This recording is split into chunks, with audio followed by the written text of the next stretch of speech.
नमस्ते दोस्तों, आप सभी का स्वागत है आपके अपने चैनल मिश्रा कॉमर्स पॉइंट में। मैं विश्वास मिश्रा आप सभी का स्वागत करता हूं। आज का ये टॉपिक हमारा रहेगा one shot for accounting for share capital. One shot video बनेगा ये अकाउंटिंग फॉर शेयर कैपिटल का, जो कि हमारा कंपनीज अकाउंट्स के अंदर आता है। चलिए हम टाइम नहीं गवाते हुए स्टार्ट करते हैं ये चैप्टर, क्योंकि वन शॉट रहेगा, लंबा वीडियो जाएगा तो आप लोगों को देखने में भी दिक्कत होगी। मैं आशा करता हूं जो आप लोग पूरी वीडियो देखिएगा। अगर नए आए हुए हैं चैनल पे तो चैनल सब्सक्राइब कीजिए, बेल आइकन को जरूर प्रेस कीजिएगा, जिससे कि आपको नोटिफिकेशन सबसे पहले आप तक पहुंचे। चलिए हम स्टार्ट करते हैं। सबसे पहला चीज़ है अपना कंपनी। कंपनी क्या होती है? मीनिंग ऑफ कंपनी देखिए, company is an entity. Company एक एंटाइटी मतलब एक फर्म है जिसको इनकॉर्पोरेट किया जाता है, जिसको बनाया जाता है ग्रुप ऑफ पर्सन के द्वारा by the process of law. Law के प्रोसेस से ग्रुप ऑफ पर्सन द्वारा कोई भी ऐसा बिजनेस फर्म बनाया जाए जो कि कंपनीज एक्ट 2013 के अंदर रजिस्टर्ड हो या किसी भी प्रीवियस कंपनीज एक्ट के अंदर रजिस्टर्ड हो, तो अपना कंपनी कहलाती है। ठीक, इसका दूसरा हम डिफिनेशन देखते हैं। According to section 2 sub section 20 of the companies act 2013 के कंपनीज एक्ट के अंदर सेक्शन 2 सब सेक्शन 20 में लिखा हुआ है the company means a company incorporated under this act. Company को हम कंपनी तब कहेंगे जब वो इनकॉर्पोरेट हो, रजिस्टर्ड हो इस एक्ट के अंदर, मतलब कंपनीज एक्ट 2013 के अंदर और इसका कोई भी प्रीवियस लॉ के अंदर। आगे है इसका, it is an artificial person and is separate from its member. देखिए, ये एक आर्टिफिशियल पर्सन होता है। कंपनी एक आर्टिफिशियल पर्सन, क्यों आर्टिफिशियल पर्सन है? क्योंकि ये लॉ के द्वारा बनाया गया है और ये सेपरेट मेंबर होता है। सेपरेट होता है किससे? सेपरेट लीगल एंटाइटी भी इसको हम बोलते हैं। कंपनीज को सेपरेट लीगल एंटाइटी बोलते हैं, वो अपने मेंबर से। मेंबर कौन हो गया? कंपनी का शेयर होल्डर। मैं आशा करता हूँ जो आप लोगों को इतना समझ में आया होगा। अब चलिए आगे हम पढ़ते हैं। Features of company. कंपनी का फीचर्स क्या सब? देखिए, सबसे पहला फीचर्स है इनकॉर्पोरेशन। इसको इनकॉर्पोरेट किया जाता है। इसको मतलब बनाने के टाइम में ये एक आर्टिफिशियल पर्सन है, मतलब किसके द्वारा बनाया गया? लॉ के द्वारा। इनकॉर्पोरेट करने के टाइम में तब क्रिएट किया जाता है कंपनी को through the process of law. Law के प्रोसेस से। लॉ का प्रोसेस मतलब कंपनीज का लॉ क्या है? कंपनीज एक्ट 2013 या कोई भी प्रीवियस कंपनीज एक्ट। चलिए अब सेपरेट लीगल एंटाइटी, दूसरा फीचर्स अपना है सेपरेट लीगल एंटाइटी। ठीक, ये एक आर्टिफिशियल पर्सन है। क्यों आर्टिफिशियल पर्सन है? क्योंकि ये लॉ के द्वारा बनवाया गया है और ये अपने मेंबर से, मैंने डिफिनेशन के टाइम में ही आप लोगों को बताया था, ये अपने मेंबर से सेपरेट रहता है, इसीलिए इसको हम सेपरेट लीगल एंटाइटी बोलते हैं। इस एक पॉइंट आप लोग अगर लिखना चाहें तो नोट के अंदर लिख सकते हैं, कंपनीज के अंदर जितना भी अकाउंट्स ओपन होता है वो पर्सनल अकाउंट हो जाता है, क्योंकि कंपनी एक अपने आप में आर्टिफिशियल पर्सन है। तो कोई भी पर्सन अपना अकाउंटिंग करेगा तो वो पर्सनल अकाउंट के अंदर काम करता है। इसके बारे में आप लोग 11th क्लास में पढ़े होंगे। अब देखिए, इसका प्रीपेचुअल एग्जिस्टेंस होता है। अगला फीचर्स क्या है? प्रीपेचुअल एग्जिस्टेंस। इसका मतलब है, अगर पार्टनरशिप फर्म को देखिए, कंपेयर करते हैं पार्टनरशिप फर्म से। पार्टनरशिप फर्म में अगर किसी भी पार्टनर का अगर डेथ हो जाए और रिमेनिंग पार्टनर बोले जो हम इस फर्म को यहीं पे बंद करना चाहते हैं तो बंद कर सकते हैं। किसी भी पार्टनर का अगर दिमागी हालत ख़राब हो जाए तो वहाँ पर भी अगर पार्टनरशिप फर्म वाला चाहे तो बंद कर सकता है फर्म को। या कोई भी पार्टनर दिवालिया हो जाए, बैंक लोन लिया और निकल गया, एज लाइक विजय माल्या।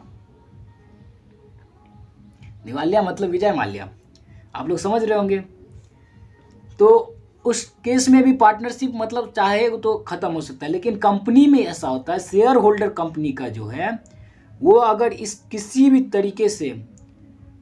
तरीके का मतलब इफेक्ट होता है, उसके अंदर कुछ भी इफेक्टिव चीज़ हो गया, जैसे डेथ हो गया किसी शेयर होल्डर का, कोई शेयर होल्डर का दिमागी हालत ख़राब, कोई बैंक का पैसा लेकर के भाग गया, तो इससे कंपनी को कुछ भी असर नहीं पड़ेगा। पार्टनरशिप फर्म को असर पड़ेगा लेकिन कंपनी को कुछ भी असर नहीं पड़ेगा। कंपनी जिस तरीके से चल रही थी उसी तरीके से चलेगी।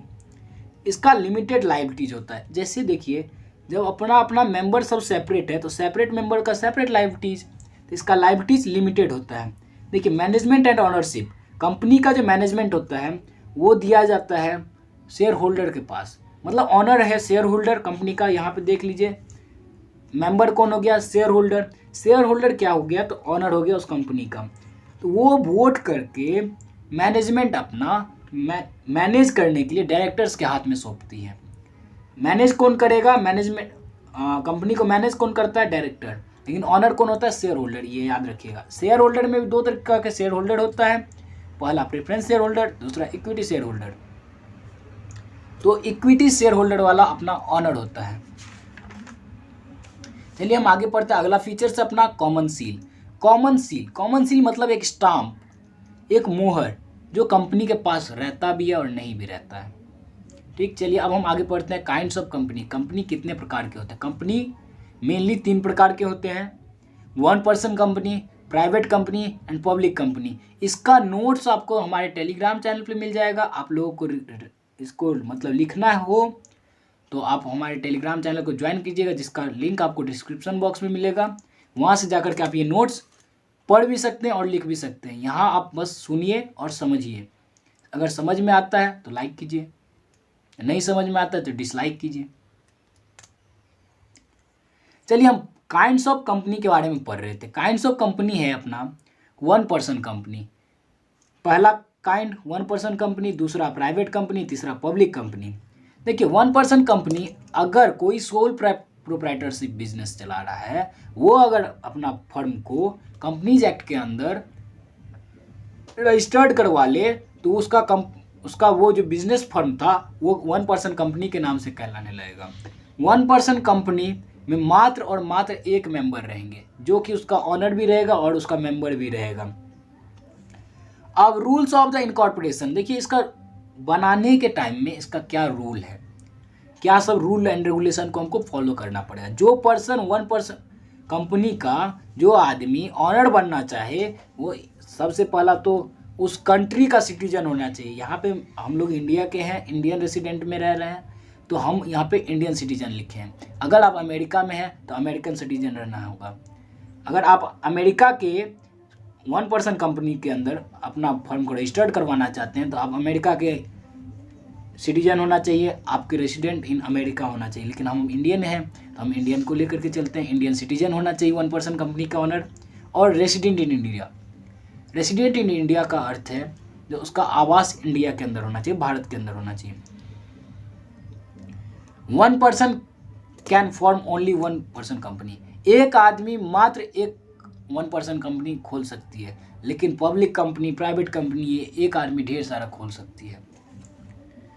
अब देखिए 1 पर्सन कंपनी जो है वो चैरिटेबल पर्पस के लिए नहीं बनता, दान प्रदान के लिए नहीं बनता है। चैरिटी मतलब दान देना, दान देने के लिए ये नहीं बनता। भैया उसके पास उतना पैसा ही नहीं है जो दान क्या देगा।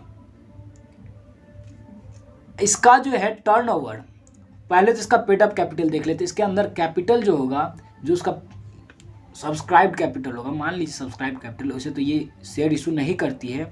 इसका जो पेड अप कैपिटल होगा वो 50 लाख रुपए होगी, कम से मतलब ज़्यादा से ज़्यादा 50 लाख रुपए, 50 लाख से ज़्यादा नहीं हो सकती है 1 पर्सन कंपनी के पेड अप कैपिटल। और इसका जो एवरेज टर्नओवर होगा, टर्नओवर मतलब हो गया नेट सेल्स जो होगा हमारे उस अकाउंटिंग ईयर का नेट सेल्स जो होगा वो 3 साल के अंदर 2 करोड़ तक होना चाहिए, 2 करोड़ से ज़्यादा नहीं होना चाहिए उसका टर्नओवर। ठीक, 1 पर्सन कंपनी के अंदर एटलीस्ट एक डायरेक्टर होना चाहिए, कम से कम एक डायरेक्टर। लेकिन आप 1 से 15 के बीच में डायरेक्टर रख सकते हैं, ज़्यादा से ज़्यादा 15 और कम से कम एक डायरेक्टर होनी चाहिए। इसका नोट्स आपको टेलीग्राम चैनल पे मिल जाएगा, आप लोग बस सुनते रहिए। देखिए अब हम पढ़ते हैं आगे प्राइवेट कंपनी के बारे में। प्राइवेट कंपनी अपना क्या है, प्राइवेट कंपनी जैसे 1 पर्सन कंपनी के अंदर एक मेंबर रहेगा तो प्राइवेट कंपनी के अंदर कम से कम दो मेंबर रहेंगे और मैक्सिमम सबसे ज़्यादा 200 मेंबर रह सकते हैं। बस 200 से ज़्यादा मेंबर प्राइवेट कंपनी के अंदर नहीं रहेंगे। इसका आर्टिकल ऑफ एसोसिएशन, जब इसको हम इनकॉर्पोरेट कर रहे थे, कंपनीज को इनकॉर्पोरेट कर रहे थे, तो आर्टिकल ऑफ एसोसिएशन जो था इसका,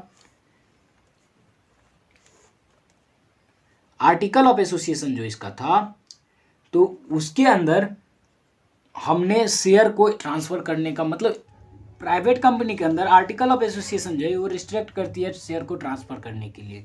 ये शेयर ऑफर नहीं कर सकती है पब्लिक को।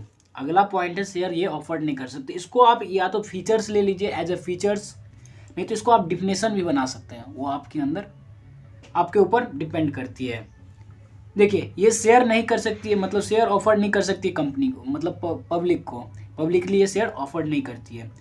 देखिए इसके अंदर कम से कम 2 डायरेक्टर होने चाहिए, ज़्यादा से ज़्यादा 15, 2 से 15 के बीच में डायरेक्टर होने चाहिए। लेकिन 1% कंपनी के अंदर वो कम से कम 1 और ज़्यादा से ज़्यादा 15, 1 से 15 के बीच। ये आप डिफरेंस में भी लिख सकते हैं। अगर आपसे क्वेश्चन पूछा जाए differentiate between 1% company, private company and public company, तीनों कंपनी के अगर डिफरेंस भी पूछा जाए तो ये आप पॉइंट्स लिख सकते हैं। इसका नोट्स आपको टेलीग्राम पे मिल जाएगा, आप वहाँ से एक बार पढ़ लीजिएगा। कम से कम इसमें 2 डायरेक्टर, ज़्यादा से ज़्यादा 15। देखिए जब प्राइवेट लिमिटेड कंपनी, आपको पता नहीं चलेगा जब कंपनी है, कंपनी को जब हम पता करेंगे जी कौन सा कंपनी 1% कंपनी है, कौन सा कंपनी प्राइवेट लिमिटेड कंपनी है, कौन सा कंपनी पब्लिक कंपनी है, ठीक।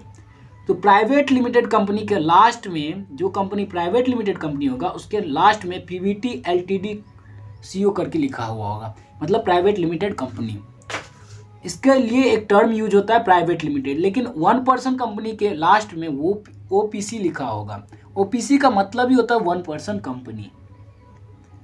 इसके लिए कौन सा टर्म यूज किया जाता है 1% कंपनी, इसको आप कमेंट बॉक्स में लिखिए। और प्राइवेट कंपनी के लिए कौन सा लिखा जाता है, मतलब कौन सा टर्म यूज किया जाता है, उसको भी आप कमेंट में लिखिए। आप पब्लिक के बारे में पढ़ते हैं उसको भी लिख दीजिएगा। पब्लिक कंपनी क्या होती है, देखिए इसमें कम से कम इसका जो मेंबर होगा कम से कम 7 होने चाहिए। प्राइवेट कंपनी में कम से कम 2 मेंबर, 1% कंपनी में मात्र 1 मेंबर। और पब्लिक कंपनी का मैक्सिमम नंबर ऑफ मेंबर जो है वो नो लिमिट है, कोई भी लिमिट नहीं है उसकी। वो आप के ऊपर डिपेंड करती है, आपकी कंपनी की गुडविल के ऊपर डिपेंड करती है कितना आपके कंपनी में मेंबर्स आ सकते हैं, कितना आप शेयर इशू कर रहे हैं उस हिसाब से। मात्र और मात्र पब्लिक कंपनी ही ऐसी होती है जो शेयर इशू करती है, जैसे SBI है अपना, रिलायंस इंडस्ट्रीज है, रिलायंस प्राइवेट लिमिटेड मतलब पब्लिक लिमिटेड इंडस्ट्रीज है, रिलायंस लिमिटेड लिखते हैं, ठीक। और उसके बाद ढेर सारा है, अशोक लेलैंड है, ये भी अपना गाड़ी बनाती है, लेकिन ये पब्लिक लिमिटेड कंपनी है। जो पब्लिकली काम करे उसको हम पब्लिक लिमिटेड कंपनी कहते हैं। इसके अंदर हम ट्रांसफ़र ऑफ शेयर ईजिली वे में कर सकते हैं, इसमें कोई रिस्ट्रिक्शन नहीं होता। लेकिन प्राइवेट कंपनी में रिस्ट्रिक्शन होता है, आर्टिकल ऑफ एसोसिएशन इसको अलाउ नहीं करती है शेयर को। देखिए जब हम मतलब शेयर को जब इशू करेंगे तो उस टाइम में हमको प्रोस्पेक्टस एक इशू करना पड़ता है, जिसके अंदर टर्म्स एंड कंडीशन लिखा हुआ रहेगा। पब्लिक समझेगा कैसे ये शेयर किस पर्पज़ के लिए आया है, कितना इसका कैपिटल है, कितना मुझे पे करना होगा। इसके लिए एक प्रोस्पेक्टस बनता है, उसको छपवा करके हमें मार्केट में इशू करवाना पड़ता है। देखिए इसका शेयर हम ऑफर कर सकते हैं पब्लिक को, लेकिन प्राइवेट कंपनी और 1% कंपनी का नहीं कर सकते हैं। इसमें कम से कम 3 डायरेक्टर होने चाहिए। प्राइवेट कंपनी में कम से कम 2 और 1% कंपनी में कम से कम 1। लेकिन ये तीसरा है तो इसको इस तरीके से याद रखिए, पब्लिक कंपनी को मान लीजिए तीसरा कंपनी है तो उसमें 3 डायरेक्टर कम से कम रहेंगे, 15 से ज़्यादा नहीं रहेंगे किसी भी कंपनी में। एक चीज़ आप लोग नोट करके लिखिएगा, कोई भी काइंड्स ऑफ कंपनी हो उसमें 15 से ज़्यादा डायरेक्टर नहीं रहेंगे। इसको पहचानने का तरीका, लिमिटेड लास्ट में लिखा हो रहेगा, बस और बस लिमिटेड लिखा हो रहेगा। पब्लिक लिमिटेड भी लिखा रह सकता है लेकिन उसे लिमिटेड ही लिखा रहेगा। लेकिन प्राइवेट कंपनी को पहचानने का तरीका प्राइवेट लिमिटेड कंपनी लिखा हुआ रहेगा, PVT LTD। 1% कंपनी को पहचानने का तरीका OPC लिखा हुआ रहेगा। चलिए अब हम इसका इनकॉर्पोरेशन ऑफ अ कंपनी को देखते हैं। इनकॉर्पोरेट जब हम बनाते हैं तो क्या सब करना पड़ता है। सबसे पहला तो कंपनी का प्रमोशन। कंपनी का प्रमोशन कौन करता है, प्रोमोटर। देखिए ये पहला स्टेज है, सबसे पहला स्टेज यही होता है जो प्रमोशन कंपनी का होना चाहिए। उसके बाद उसको रजिस्ट्रेशन करते हैं, फिर कैपिटल सब्सक्रिप्शन, बस उसका कंपनी अपना चालू। 3 इसका मेन प्रोसेस है। पहला स्टेज में कंपनी को क्या किए, प्रमोशन किए। प्रमोशन कौन करता है, अ पर्सन और a group of person agree to start business in the form of company. ऐसा पर्सन या ऐसा ग्रुप ऑफ पर्सन जो एग्री करे स्टार्ट करने का कौन चीज़, बिजनेस किस फॉर्म में, कंपनी के फॉर्म में, उस पर्सन को हम प्रमोटर कहते हैं। उसके बाद हम इसको इनकॉर्पोरेशन और रजिस्ट्रेशन ऑफ अ कंपनी। अगला प्रोसेस है अपना रजिस्ट्रेशन करवाना। रजिस्ट्रेशन करवाने के लिए 3 काम करना जरूरी है। सबसे पहले तो अप्रूवल लेना होगा रजिस्ट्रार से, जो आपके कंपनी का रजिस्ट्रेशन करेगा वो रजिस्ट्रार हो गया, उससे आपका अप्रूवल लेना पड़ेगा। ठीक, सबमिट आपको करना पड़ेगा। कुछ डॉक्यूमेंट है जैसे कि MOA हो गया, AOA हो गया। MOA मतलब मेमोरेंडम ऑफ एसोसिएशन, AOA मतलब आर्टिकल ऑफ एसोसिएशन।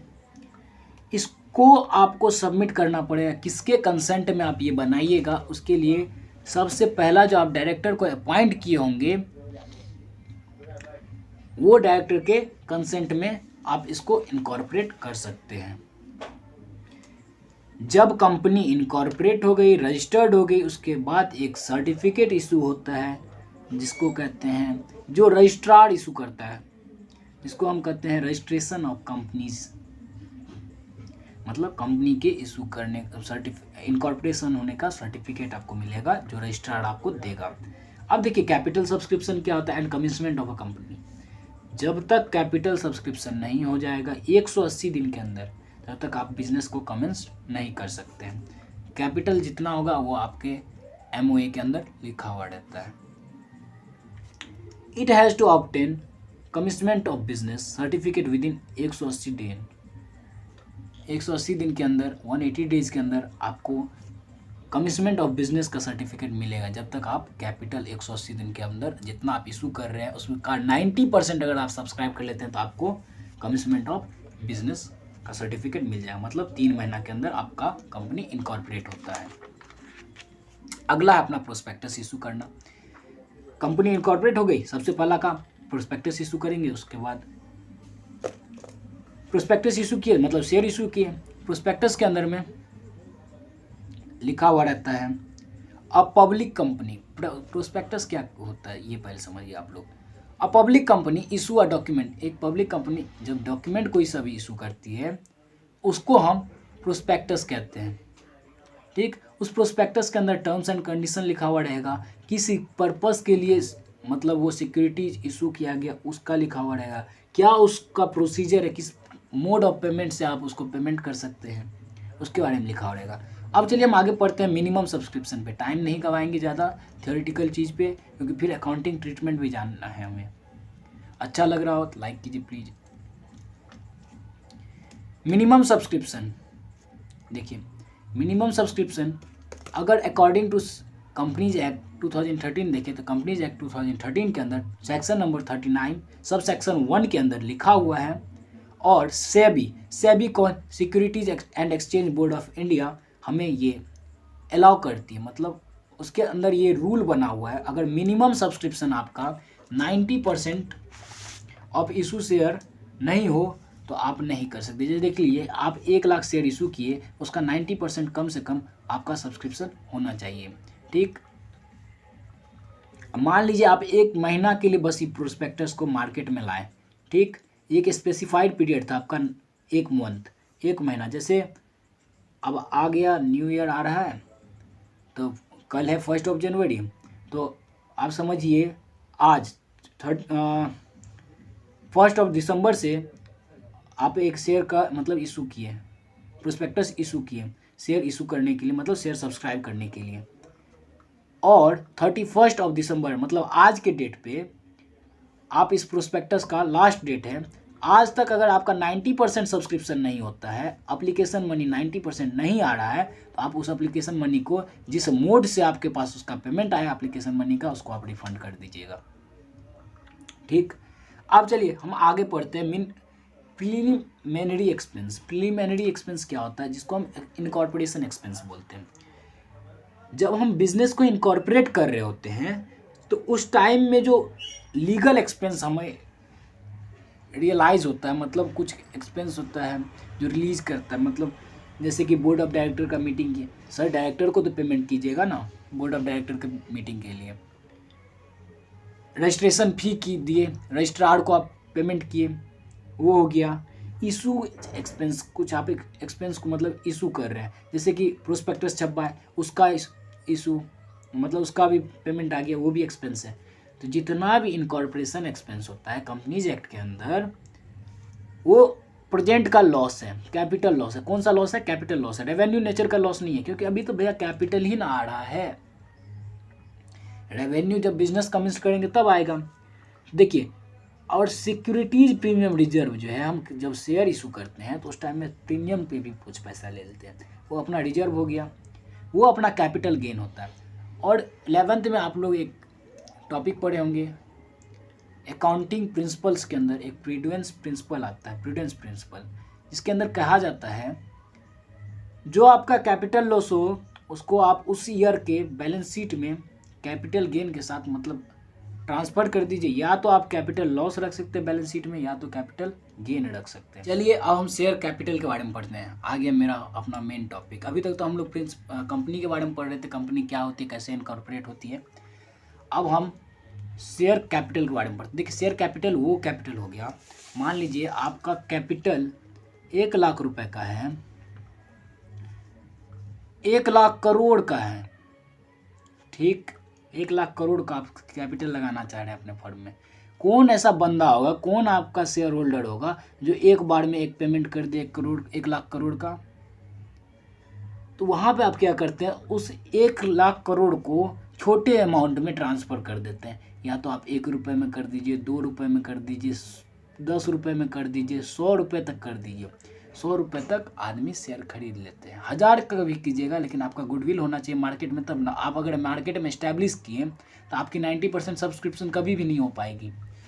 अगर आप छोटे अमाउंट में रखिएगा अपना सब्सक्रिप्शन अमाउंट, जो शेयर है यही आपका शेयर है। ये 1 लाख करोड़ का, अगर आप 1 लाख करोड़ शेयर इशू कर रहे हैं तो 1 रुपये की दर से रखिएगा, तो अगर कोई भी आदमी 10,000 भी शेयर खरीदता है, 10,000 रुपये आपको देता है, तो इस हिसाब से आप मेंबर्स ऑफ आपका जो शेयर होल्डर होगा जो कंपनी का, वो आपका बढ़ सकता है। इसीलिए बोला जाता है पब्लिक लिमिटेड कंपनी में कोई भी रिस्ट्रिक्शंस नहीं होती है, मैक्सिमम नंबर ऑफ मेंबर्स जो है वो नो लिमिट की होती है। देखिए, शेयर के बारे में पढ़ते हैं। Is a unit in which capital of the company is divided. Capital जो है कंपनी का वो डिवाइड रहेगा, सबसे स्मॉलेस्ट यूनिट हो गया शेयर। अब देखिए, each share has its nominal face value. हर एक शेयर का अपना एक नॉमिनल फेस वैल्यू होता है, ठीक। शेयर को जो होल्ड करता है उसी को हम शेयर होल्डर कहते हैं जनाब, समझे। अब देखिए, काइंड्स ऑफ शेयर, शेयर 2 तरीके का, इसको मैं समझा दे रहा हूँ आपको। अगर डिफरेंस भी पूछा जाए तो डिफरेंस भी लिख सकते हैं, अगर डिफिनेशन भी पूछा जाए तो आप डिफिनेशन भी लिख सकते हैं इस हिसाब से। देखिए, मैं समझा दे रहा हूँ आपको, इसका नोट्स टेलीग्राम पे मिलेगा, डिस्क्रिप्शन बॉक्स में टेलीग्राम का लिंक है, ज्वाइन कीजिए जाकर के चैनल को। देखिए, प्रेफरेंस शेयर के पास, प्रेफरेंस शेयर वाले को सबसे पहले डिविडेंड पेड किया जाता है। इक्विटी शेयर से पहले डिविडेंड पेड किया जाएगा। अगर कोई डिवेंचर होल्डर है, मान लीजिए आगे जो हम चैप्टर पढ़ेंगे वो डिवेंचर का होगा, अगर कोई डिवेंचर होल्डर है शेयर होल्डर से, तो शेयर होल्डर से पहले डिवेंचर होल्डर को पेमेंट किया जाए, क्योंकि लायबिलिटीज़ का पेमेंट पहले किया जाता है, उसके बाद कंपनीज में प्रेफरेंस शेयर होल्डर का पेमेंट होगा। जब बच गया तो इक्विटी शेयर वाले को दे दिए। डिविडेंड किसको सबसे पहले पे किया जाएगा? प्रेफरेंस शेयर वाले को, इक्विटी शेयर वाले से पहले। अब देखिए, रेट ऑफ डिविडेंड जो है इसका फिक्स रहेगा, यहाँ डिवाइडेड लिखा गया है, डिविडेंड हो जाएगा, मैं आपको इसको नोट्स में सही करके दे दूंगा। ये फिक्स होता है प्रेफरेंस शेयर वाले का। प्रेफरेंस शेयर को हम कन्वर्ट कर सकते हैं इक्विटी शेयर में, लेकिन इक्विटी शेयर को हम प्रेफरेंस शेयर में कन्वर्ट नहीं कर सकते हैं। इसको हम रिडीम भी कर सकते हैं। रिडीम मतलब क्या, आज का डेट हो गया ड्यू, आज आप रिडीम कर सकते हैं। अभी आप लोग कुछ गेम खेल रहे होंगे जैसे कि ड्रीम 11, ये सब जिस पे आप लोग सट्टेबाजी का काम करते हैं, तो वहाँ पर आप कुछ अमाउंट लगाए, कुछ अमाउंट जीते तो उसको रिडीम करते हैं। रिडीम मतलब निकाल लेना, निकासी करना पैसा का। वो कब होगा? जिस दिन ड्यू डेट हो जाएगा ना आपका प्रेफरेंस शेयर का, उस दिन आप उसको रिडीम कर सकते हैं। प्रेफरेंस शेयर होल्डर वाले के पास वैसे तो कोई भी वोटिंग राइट नहीं होती है, लेकिन कुछ स्पेशल सर्कमस्टांसेस में उसको वोटिंग राइट दी जाती है। प्रेफरेंस शेयर्स का आप मेरिट डिमेरिट सब कुछ समझ लीजिए यहाँ पे। It has no right to participate in the management of a company. Management के अंदर, कंपनी के मैनेजमेंट के अंदर इसके पास कोई ऐसा राइट नहीं है जो वो पार्टिसिपेट कर सके। अब देखिए, इक्विटी शेयर के बारे में पढ़ते हैं, जस्ट इसका उल्टा। डिविडेंड इसको प्रेफरेंस शेयर के बाद पे किया जाएगा, प्रेफरेंस शेयर वाले को पहले पे किया जाएगा। इसका rate of dividends no fixed रहता है, इसका फिक्स ही नहीं रहेगा। या तो आप इसमें सबसे ज़्यादा रिस्क रहता है, सबसे ज़्यादा रिस्क, नहीं तो सबसे कम रिस्क, ठीक। लेकिन इसमें सबसे ज़्यादा रिस्क और सबसे ज़्यादा इनकम भी रहता है इक्विटी शेयर में। लेकिन प्रेफरेंस शेयर वाले को लो रिस्क रहता है, नो रिस्क नहीं बोलेंगे, लो रिस्क रहता है, ठीक। इसको हम कन्वर्ट नहीं कर सकते किसी दूसरे शेयर में। इसके पास वोटिंग राइट होता है, ये वोटिंग राइट कर सकते हैं अपने फर्म के अंदर, कंपनी के अंदर। ये बोर्ड ऑफ डायरेक्टर्स सबको अपॉइंट कर सकते हैं, मैनेजमेंट को अपॉइंट कर सकते हैं बाय द चूज, अपना वोटिंग राइट का इस्तेमाल करके, ठीक। इसके पास पार्टिसिपेट करने का रखता है। आप अगर चाहे तो, अगर आप इक्विटी शेयर होल्डर हैं, मान लीजिए आप इक्विटी शेयर होल्डर हैं, आप अगर चाहें तो मैनेजमेंट में आप पार्टिसिपेट कर सकते हैं, क्योंकि आप ही उस कंपनी के माई बाप हैं। आपकी बात नहीं मानेगी, ऐसे हो सकती है क्या? इट हैज़ हायर रिस्क, इसके पास हायर रिस्क रहता है, रिस्क इसके पास ज़्यादा है। तो बिजनेस में मतलब कॉमर्स के अंदर एक टर्म यूज़ किया जाता है, इश्क है तो रिस्क है, मतलब रिस्क है तो इश्क है, बात दोनों का सेम ही होता है। इश्क है तब भी रिस्क रहता है और रिस्क है तब तो इश्क है ही। चलिए अब हम आगे पढ़ते हैं क्लासिफिकेशन ऑफ शेयर कैपिटल। देखिए शेयर कैपिटल को हम 3 टर्म में क्लासीफाई करते, 3 काइंड्स में क्लासीफाई करते। सबसे पहला authorised capital, issued capital and subscribe capital. एक बार में ही मैं समझा देता हूँ। आप जो MOA बनाए, मेमोरेंडम ऑफ एसोसिएशन, उसमें जो सबसे ज़्यादा मैक्सिमम अमाउंट दिया, आप मान लीजिए 1 लाख रुपए आपको कैपिटल चाहिए, ये आप दे दिए।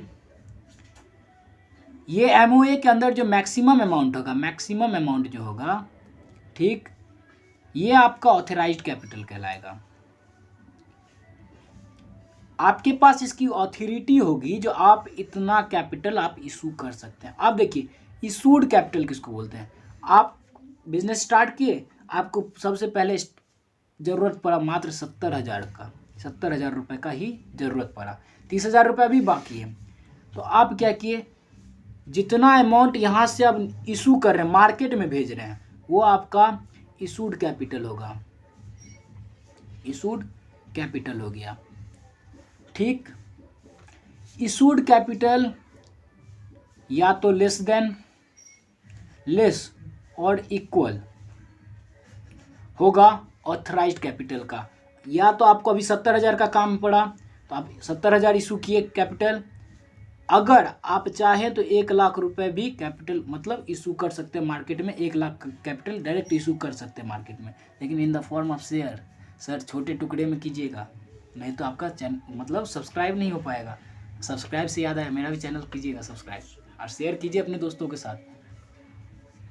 देखिए इक्वल, या तो ये 1 लाख के बराबर रहेगा, नहीं तो उससे कम रहेगा इशूड कैपिटल। आप देखिए इसको मार्केट में भेज दिए, अब पब्लिक जो इसको सब्सक्राइब करेगी, पब्लिक जो इसको खरीदेगी, पब्लिक जब इसको परचेज करेगी, मान लीजिए आपका 60,000 शेयर को ही, 60,000 कैपिटल ही आपका परचेज हो पाया। जितना आपका परचेज होगा उसी को हम सब्सक्राइब्ड कैपिटल कहते हैं, सब्सक्राइब्ड कैपिटल कहते हैं। समझ में आ रहा होगा? अगर नहीं समझ में आ रहा होगा तो इसका तो नोट्स आपको मिलेगा सर, एक बार पढ़ लीजिएगा, थोड़ा टाइम तो दीजिए। अब देखिए इसके बाद हम आपको सब्सक्राइब कैपिटल समझ में आ गया होगा। सब्सक्राइब कैपिटल या तो बराबर होगा इशूड कैपिटल से, या तो मोर देन भी हो सकता है, इसका भी केस है, ओवर सब्सक्रिप्शन का भी, या लेस देन भी हो सकता है, ठीक। आप लोग समझ रहे होंगे। चलिए अब बैलेंस शीट जो है कंपनीज अकाउंट्स के अंदर, देखिए सोल प्रोप्राइटरशिप के अंदर बैलेंस शीट इस फॉर्म में रहती थी। आप लोग क्लास 11th फाइनल अकाउंट्स को याद कीजिए। यहाँ पे लायबिलिटीज लिखी रहती थी, यहाँ पे असेट्स कॉलम बना हुआ रहता था, ठीक। इसमें अमाउंट रहती थी, ये हो गई। इसे हम vertical form of balance sheet कहते हैं, वर्टिकल फॉर्म। ये वर्टिकल फॉर्म हमारी हो गई बैलेंस शीट की। लेकिन जब हम कंपनीज के अंदर चलते हैं, कंपनी का जब बैलेंस शीट बनेगा तो ये इस फॉर्म में बनता है, समझे। यहाँ पे पहला हेडिंग हो जाएगा आपका इक्विटी एंड लायबिलिटीज, ठीक। और दूसरा अपना रहता है इसी के नीचे में असिट्स, यहीं पे असिट्स आ जाएगा। इसका टोटल मान लीजिए यहाँ पे आ गया और ये बैलेंस करेगा यहीं पे, ये हॉरिजेंटल फॉर्म में आ गया। ये वर्टिकल फॉर्म है सोल प्रोप्राइटरशिप के लिए, वर्टिकल फॉर्म बैलेंस शीट का। पार्टनरशिप में भी सेम काम होता है, लेकिन कंपनीज के लिए बैलेंस शीट चेंज हो जाती है। उस बैलेंस शीट को हम हॉरिजेंटल फॉर्म में दर्शाते हैं। देखिए ये आपका बैलेंस शीट है, इसको आपको हम टेलीग्राम चैनल पे दे देंगे, वहाँ पे आप एक बार समझ लीजिएगा। देखिए इक्विटी एंड लायबिलिटीज आ गया पहला, दूसरा असेट आ गया, दोनों का अमाउंट टैली करेगा। अगर टैली नहीं किया तो आप समझिए सब आपके बैलेंस शीट में कहीं कुछ गड़बड़ है, कुछ एरर है। अब देखिए कंपनी जब शेयर इशू करती है तो शेयर इशू करती है दो तरीके से, या तो कैश के पेमेंट पे, या तो कैश पे, या फिर कैश के अलावा अदर देन कैश। कैश पे मतलब पेमेंट आएगा कंपनी के पास। देखिए कंपनी को ज़रूरत है 50 लाख रुपए की, और कंपनी को ज़रूरत है कुछ असेट्स की। कंपनी चाहे तो एक बार में 50 लाख रुपए का मतलब शेयर इशू कर सकते हैं मार्केट में, अगर ऑथराइज्ड कैपिटल हो 50 लाख तक तब। और असेट जब आप खरीदिएगा तो उसमें भी आप इशू कर सकते हैं शेयर को। इसके बारे में चलिए अब ट्रीटमेंट पढ़ते हैं। फॉर कैश देखिए ट्रीटमेंट, देखिए दो तरीक़ा से सब्सक्राइब होता है। सब्सक्रिप्शन का दो तरीके होते हैं, या तो कैश पे या अदर देन कैश पे। पहला हो गया लमसम पेमेंट। लमसम पेमेंट होता है मतलब एक बार में, सीधा समझिए एक बार में पैसा आना, एक बार में आ गया। एप्लीकेशन का भी अलॉटमेंट का भी। दूसरा हो जाता है इंस्टॉलमेंट। इंस्टॉलमेंट मतलब टुकड़ा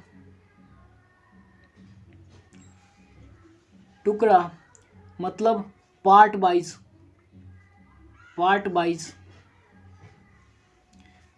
में आएगा इसका। मान लीजिए आप कोई 10 रुपये का शेयर इशू कर रहे हैं, तो आप या लमसम में लीजिएगा तो 10 रुपये एक बार में आपके पास आ जाएगा। अगर आप इंस्टॉलमेंट में लेते हैं तो एप्लीकेशन पे आप रखे हैं 5 रुपये। एप्लीकेशन मनी कभी भी, एक पॉइंट और नोट कीजिएगा, आप लोग नोट कर लीजिएगा, एप्लीकेशन मनी कभी भी 25% से कम नहीं होना चाहिए। इशूड कैपिटल का कभी भी एप्लीकेशन मनी अगर इंस्टॉलमेंट में पेमेंट कर रहे हैं तो 25% से कम नहीं होना चाहिए। ये आप लोग नोट कीजिएगा। 5 रुपये होगा। अलॉटमेंट पे आप 2 रुपये ले लीजिए, और कॉल्स आप कर रहे हैं उस पर आप 3 रुपये ले लीजिए। ये हो गया आपका इंस्टॉलमेंट पेमेंट। इस हिसाब से आप पेमेंट लीजिएगा। इसका इस तरीके से एंट्री हम करते हैं। देखिए इशू तो कर दिए शेयर। देखिए दो तरीके से इशू किया जाता है। पेमेंट लेने का ये मोड है, या तो लमसम या तो इंस्टॉलमेंट, ये पेमेंट का मोड है। लेकिन शेयर जब इशू करते हैं तो हम 2 मोड से करते हैं, या तो एट पार या एट फेस वैल्यू। देखिए एट पार के अंदर मतलब, अरे फेस वैल्यू लिख दिया मैंने, गलत हो गया सर। यहाँ पे प्रीमियम हो जाएगा, एट पार या एट प्रीमियम। ये फेस वैल्यू हो गया, ठीक। और मोर देन फेस वैल्यू जब हो जाता है, मोर देन फेस वैल्यू जब होगा तो ये अपना प्रीमियम कहलाएगी, ठीक। मान लीजिए 10 रुपये का आपको शेयर इशू करना था, आपको प्रीमियम भी चाहिए। सर मेरा गुडविल बहुत अच्छा है तो हम क्या कर रहे हैं, तो 3 रुपये प्रीमियम के रेट से और जोड़ दिए। मतलब 10 रुपये का तो आपका फेस वैल्यू है, फिर एट पार पे आप 10 रुपये में कीजिएगा।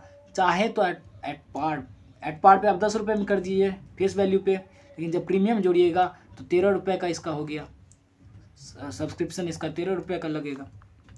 अगर आप लमसम में कीजिएगा 13 रुपये एक बार में पेड कीजिए, इंस्टॉलमेंट में कीजिएगा तो 13 रुपये टुकड़ा में कीजिए पेमेंट।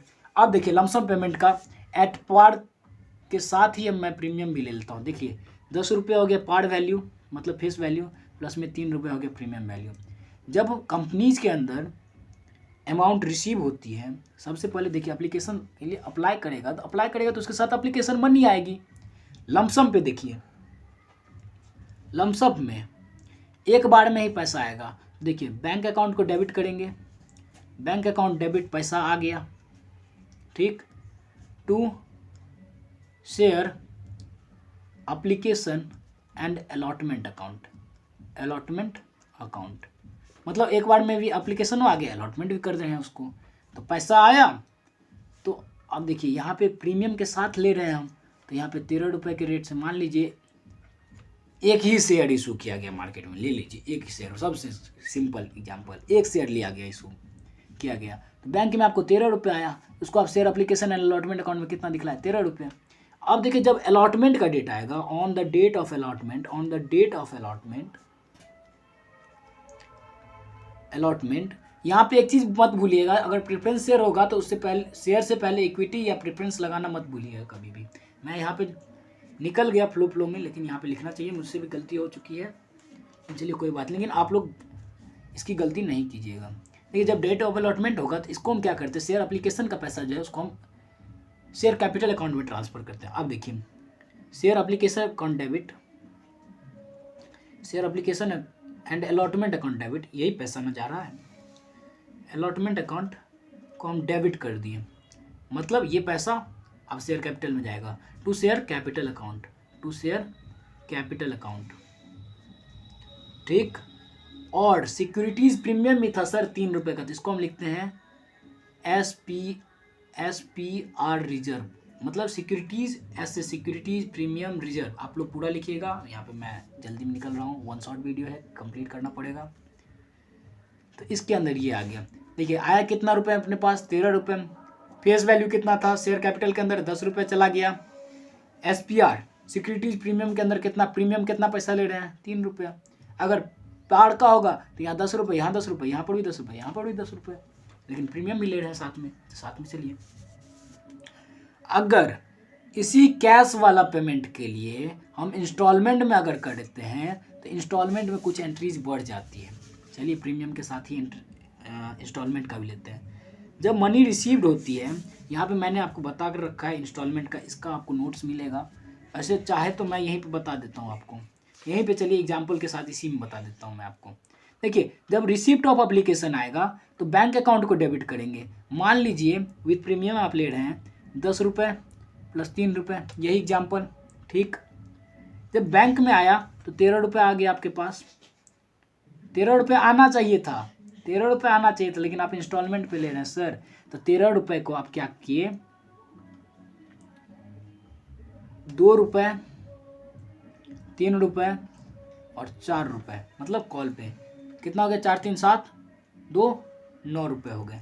आप क्या कीजिए, 13 रुपये का जुगाड़ है, चलिए ना 1 रुपये और ले लेते हैं फाइनल कॉल पे भी, ठीक, नहीं तो इसको बढ़ा देते हैं, यहाँ पे बढ़ा देते हैं, 3 रुपये ये हो गया, 1 रुपये इस पर भी सिक्योरिटीज का आ रहा है, 1 रुपये इस पर भी, 1 रुपये इस पर भी हो गया, 4 3 7 3 10 और 13 प्लस करते जाइए, 4 रुपये मतलब एप्लीकेशन पे, 4 रुपये आपका अलॉटमेंट पे और 5 रुपये आपका इस पे आ रहा है, फर्स्ट कॉल या फाइनल कॉल पे, मतलब कॉल मनी आ रहा है। अब देखिए बैंक अकाउंट में कितना आएगा, सबसे पहले 4 रुपये, एक ही शेयर अलॉट कर रहे हैं, मान लीजिए ना एक शेयर अलॉट कर रहे हैं, 4 रुपये आ गया बैंक अकाउंट में, एप्लीकेशन अकाउंट कितना जाएगा, 4 रुपये हो गया। अब देखिए शेयर, अब अलॉटमेंट के डेट पे जब इसको शेयर एप्लीकेशन का अमाउंट को हम कैपिटल अकाउंट में ट्रांसफ़र करेंगे, तो यहाँ पर शेयर एप्लीकेशन अकाउंट डेबिट कितना, 4 रुपये से, share capital account face value कितना था, 3 रुपये, यहाँ पे चला आया 3 रुपये, और सिक्योरिटीज प्रीमियम रिजर्व अकाउंट में कितना जाएगा, 1 रुपये, हो गया टैली। अब देखिए अलॉटमेंट के डेट पे, जब अलॉटमेंट मनी को ड्यू करते हैं उस टाइम में शेयर अलॉटमेंट पे कितना पैसा आएगा, 4 रुपये, शेयर कैपिटल में कितना गया, क्रेडिट कर रहे हैं to share capital account, same रहेगा, सेम रहेगा, सबसे पहले ड्यू करेंगे, पहले सबसे पहले एप्लीकेशन मनी सबसे पहले आएगी तो उसका एंट्री करेंगे, उसके बाद उसको शेयर कैपिटल अकाउंट में ट्रांसफ़र कर दिए, उसके बाद जितना का भी एंट्री करेंगे सबको पहले ड्यू करेंगे, उसके बाद बैंक से पैसा लेंगे। देखिए 4 रुपये ये आ गया शेयर अलॉटमेंट पे, टू शेयर कैपिटल, कैपिटल पे, अब कैपिटल पे कितना आना चाहिए था, फेस वैल्यू 3 रुपये आ गया, सिक्योरिटीज प्रीमियम पे 1 रुपये आ गया, to securities premium reserve account.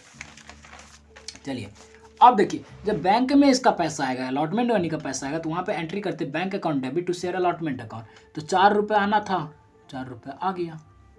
अब देखिए फर्स्ट कॉल पे कितना था अपना ड्यू कर रहे हैं सबसे पहले, तो share first call account debit तो 5 रुपये होता था टोटल। शेयर कैपिटल में कितना गया था 4 रुपये, और सिक्योरिटीज़ प्रीमियम में कितना गया था 1 रुपये, हो गया।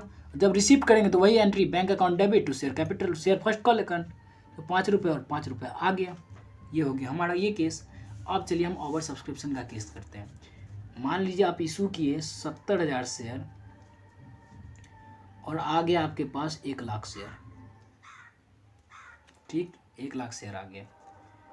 इसमें आप 3 अल्टरनेटिव पढ़िएगा, 1, 2 और 3। या तो आप एक्सेस मनी को ओवर सब्सक्रिप्शन के केस में याद रखिएगा, ये ओवर सब्सक्रिप्शन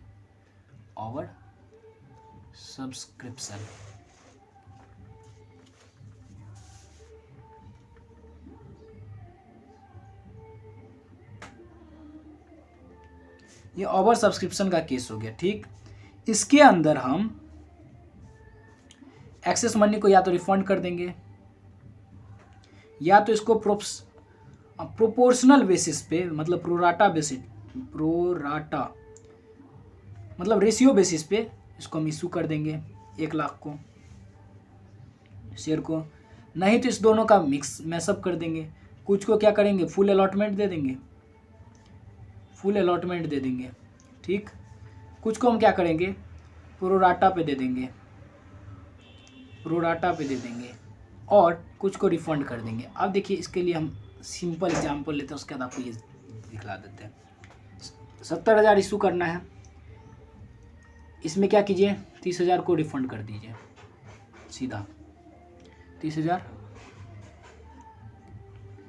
को आप रिफंड कर दीजिए, ठीक। अब प्रोडाटा बेसिस पे इसको क्या करेंगे, ये जो 30,000 शेयर है ना, आप देखिए 1 लाख शेयर आपका आ गया।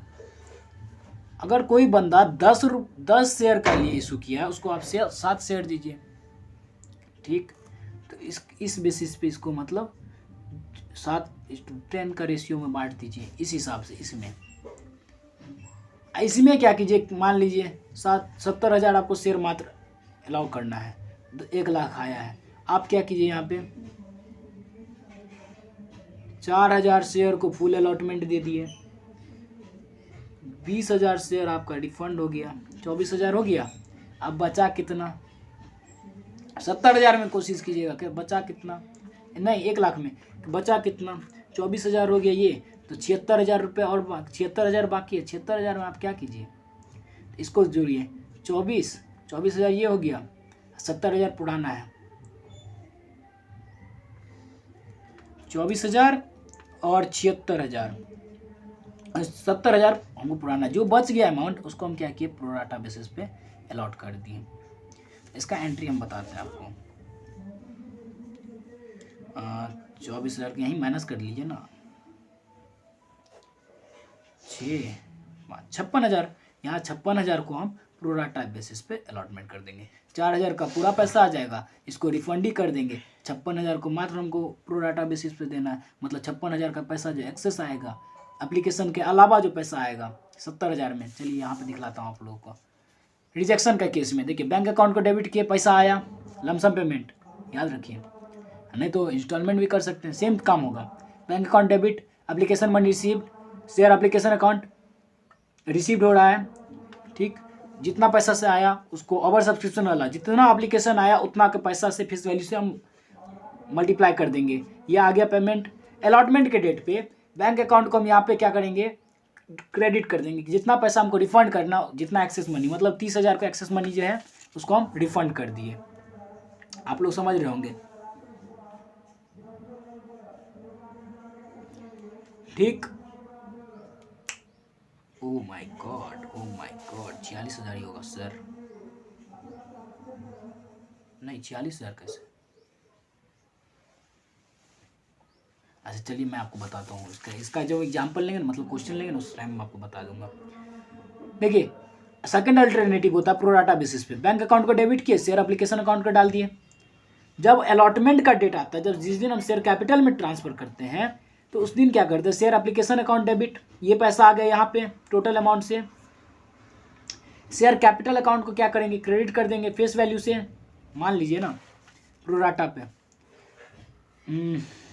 बैंक अकाउंट में आया अपने पास 13 रुपये, 3 रुपये ज़्यादा है, शेयर एप्लीकेशन पे अपना 13 रुपये आ गया, शेयर कैपिटल में मात्र 10 रुपये गया। अलॉटमेंट का मान लीजिए 2 ही रुपये मांग रहा है, तो अलॉटमेंट पे 2 रुपये, एक्सेस मनी 1 रुपये, कॉल्स पे चले जाएगा। इस हिसाब से हम प्रोराटा पे करते हैं।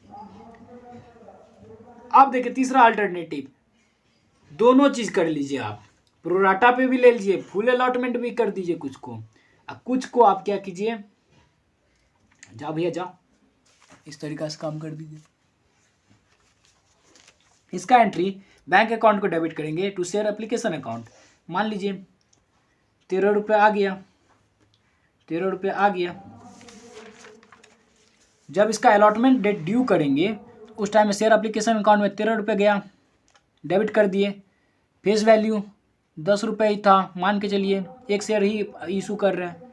शेयर अलॉटमेंट अकाउंट पे हमको 2 ही रुपये चाहिए था, तो 2 रुपये यहाँ पे एडजस्ट कर दिए। अब क्या हुआ, बोला गया क्या 1 रुपये का शेयर को आप रिफंड कर दीजिए, तो टू बैंक अकाउंट आगे अपना बैलेंस टैली कर रहा है। अब देखिए अंडर सब्सक्रिप्शन का केस, अंडर सब्सक्रिप्शन मतलब 10,000 शेयर आप इशू किए, 9,000 आ गया, तो आप क्या कीजिएगा, 9,000 का ही ना पेमेंट आया आपके पास, तो एप्लीकेशन बैंक अकाउंट में मान लीजिए 10 रुपये का शेयर था, 9 रुपये ही आया, 10 रुपये 1 रुपये का शेयर 10 शेयर इशू किए, आपको 9 शेयर ही सब्सक्राइब हो पाया, यहाँ पे 9 रुपये लिख दिए, यहाँ पर भी 9 रुपये लिख दिए। शेयर बैंक अकाउंट डेबिट में 9 रुपये, शेयर एप्लीकेशन अकाउंट 9 रुपये, ऑन अलॉटमेंट ऑफ डेट पे यही काम करेंगे, इसका 9 रुपये एप्लीकेशन का कैपिटल में ट्रांसफ़र कर देंगे। सेम अमाउंट वही लमसम वाला इंस्टॉलमेंट वाला आप कर सकते हैं। अब देखिए कॉल सिनेरियर बता दूं, मान लीजिए यहाँ कॉल्स मनी 3 रुपये था, ये ड्यू हो गया, कंपनी कॉल कर रही है, सर आप पेमेंट कर दीजिए, आप निकले सर, आप बोले मैं नहीं कर रहा। आप जो ड्यू डेट पे कॉल मनी का पेमेंट नहीं कर रहे हैं, वो पेमेंट आपका कॉल सिनेरियर में लिखा जाता है। और अगर आपका मान लीजिए ये फर्स्ट कॉल पे आप 3 रुपये नहीं दे रहे हैं, फाइनल कॉल पे आपको 2 रुपये और देना है, इस दोनों के बीच का जो पीरियड पे अगर आप 5 रुपये तो ऐसे देना पड़ेगा फाइनल कॉल पे, क्योंकि आपका सर फर्स्ट कॉल का भी पेमेंट बाकी है, इस बीच में आपको 10% इंटरेस्ट लग जाएगा। शेयर होल्डर पे करता है 10% इंटरेस्ट कॉल सिनेरियर पे कंपनी को। अब चलिए कॉल्स इन एडवांस, आपको लेना था 5 रुपये एप्लीकेशन पे, आ गया आपके पास 8 रुपये, 3 रुपये ज़्यादा। आप 3 रुपये क्या कीजिएगा, तो अलॉटमेंट मनी पे कर दीजिएगा एडजस्टमेंट। ये आपका कॉल्स इन एडवांस, कॉल हुआ ही नहीं सर, आप एडवांस पेमेंट कर दिए, तो यहाँ पे क्या होगा, ये जो एप्लीकेशन से अलॉटमेंट के बीच का जो पीरियड होगा, इसके अंदर कंपनी आपको 12% का इस मतलब इंटरेस्ट देगी। Interest of calls in arrear and calls in advance हमारे सिलेबस में नहीं है, इसलिए नहीं पढ़ेंगे, आगे पढ़ेंगे, मतलब आगे क्लास में, आगे जब आप अगले स्टेज पे जाइएगा तो वहाँ पर आप पढ़िएगा। चलिए अब देखिए, हम बिना कैश के अलावा जब हम किसी को शेयर इशू करते हैं, मान लीजिए कुछ असेट परचेज किए 1 लाख का, तो अब इसका एंट्री करेंगे यहीं से, चलिए इसी में चलिए, परचेज एसेट किए, उसके अलावा उसके बदले में हम क्या कर रहे हैं, शेयर इशू कर रहे हैं। मान लीजिए ना ये 10,000 का, चलिए सही है, यहीं पे लिखा हुआ ही है, sundry asset account 10,000 to vendors account 10,000, ये क्या हो गया, ड्यू हो गया, ड्यू मनी हो गया। अब इसको हम इशू कर रहे हैं, इशू करने के टाइम में एट पार कर रहे हैं तो फेस वैल्यू पे हो जाएगा, एट प्रीमियम करेंगे तो फेस वैल्यू से ज़्यादा हो जाएगा। देखिए वेंडर्स अकाउंट को डेबिट कर देंगे टू शेयर कैपिटल कर देंगे, इशू हो गया शेयर। अब देखिए प्रीमियम पे क्या करते हैं हम, बैंक अकाउंट को डेबिट, अगर प्रीमियम पेमेंट परचेज अमाउंट से ज़्यादा है तो बैंक अकाउंट को डेबिट, क्योंकि वेंडर भी पैसा देगा फिर ना, बैंक अकाउंट डेबिट कर दिए, वेंडर्स अकाउंट डेबिट कर दिए टू शेयर कैपिटल अकाउंट, जो सिक्योरिटीज प्रीमियम है 2,000 रुपये उसको हम यहाँ डाल दिए। समझ में आ रहा होगा, इशू कर दिए वेंडर को। अब देखिए याद होगा शुरू में हम पढ़े थे प्रोमोटर के बारे में, जो इनकॉर्पोरेट किया था बिजनेस को, तो उसके लिए तो उसको खर्चा लगा होगा ना, उस खर्चे के बदले में उसको हम शेयर इशू करते हैं, कंपनी उसको शेयर इशू करती है। देखिए उस शेयर के लिए कंपनी मान लीजिए प्रोमोटर को खर्चा लगा 5,000 रुपये, तो यहाँ 5,000 रुपये डेबिट हो गया, 5,000 रुपये क्रेडिट हो गया।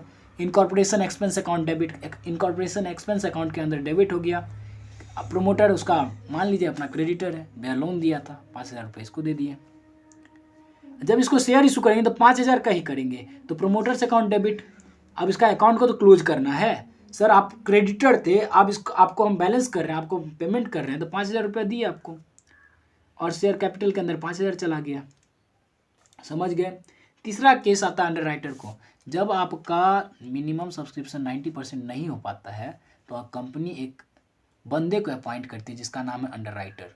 वो अंडरराइटर अपने सर पे जो रिस्क लेगा आपका, जो 90% शेयर को आपको मतलब सब्सक्राइब करवाना है, तो कुछ तो कमीशन लेगा ना। उस कमीशन के बदले में हम उसको शेयर इशू कर रहे हैं, ऐसा मान के चलिए। तो underwriting commission account debit, underwriter का जो कमीशन था उसको डेबिट कर दिए, अंडरराइटर अकाउंट को क्रेडिट कर दिए टू अंडरराइटर अकाउंट। ये हो गया अपना ड्यू मनी।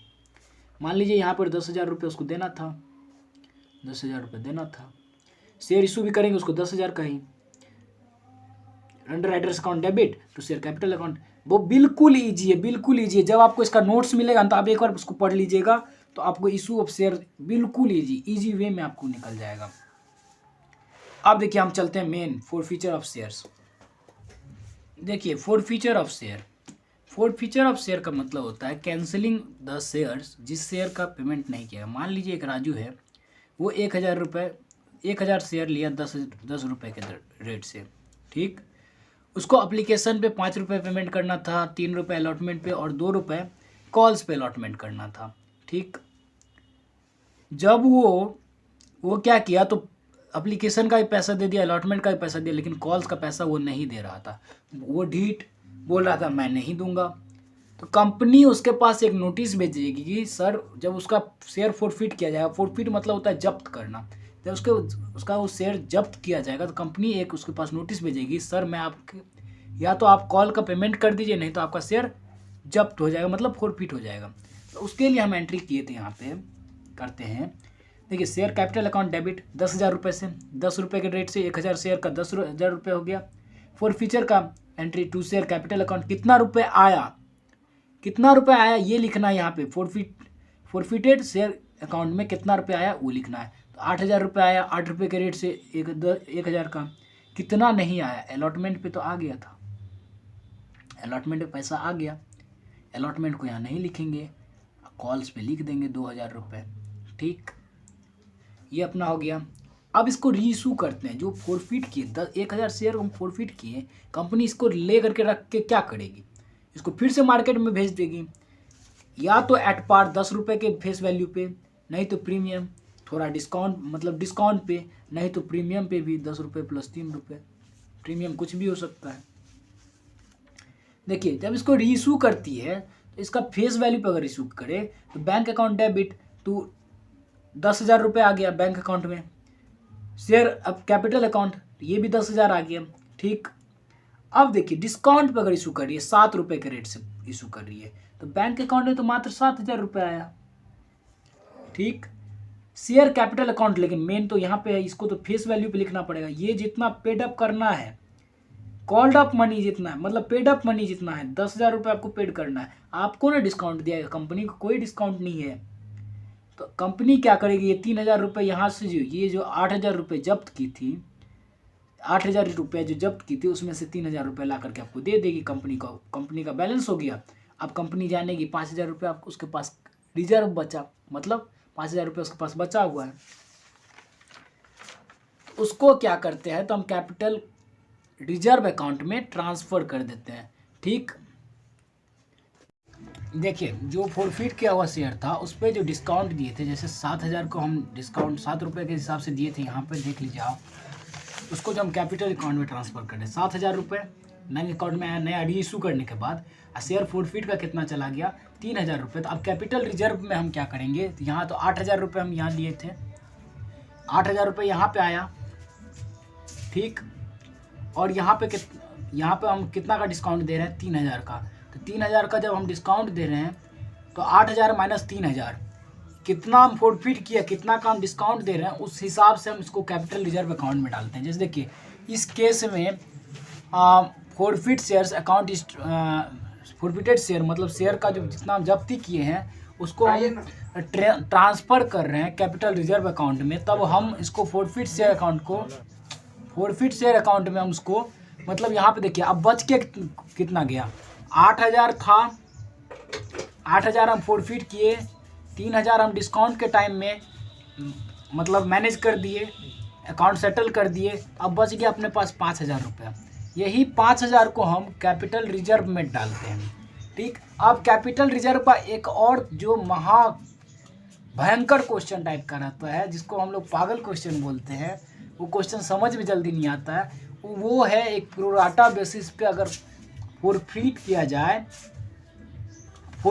जाए और उसको फिर री इशू किया जाए, तो वो क्वेश्चन जब हम करवाएंगे तब आप लोग समझ लीजिएगा। वैसे समझ लीजिए जो अगर अलॉटमेंट मनी पे मान लीजिए प्रोराटा पे अलॉटमेंट में कितना आया, 10,000 रुपये आया, ठीक, एडवांस आ गया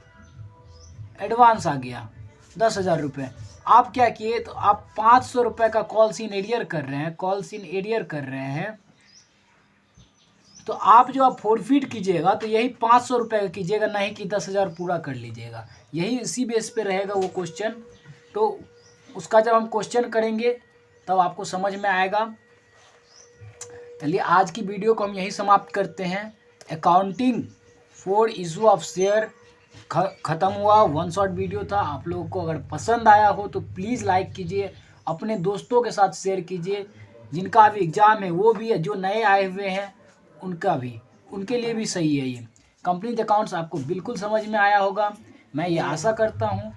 लाइक कीजिए, शेयर कीजिए, सब्सक्राइब कीजिए चैनल को।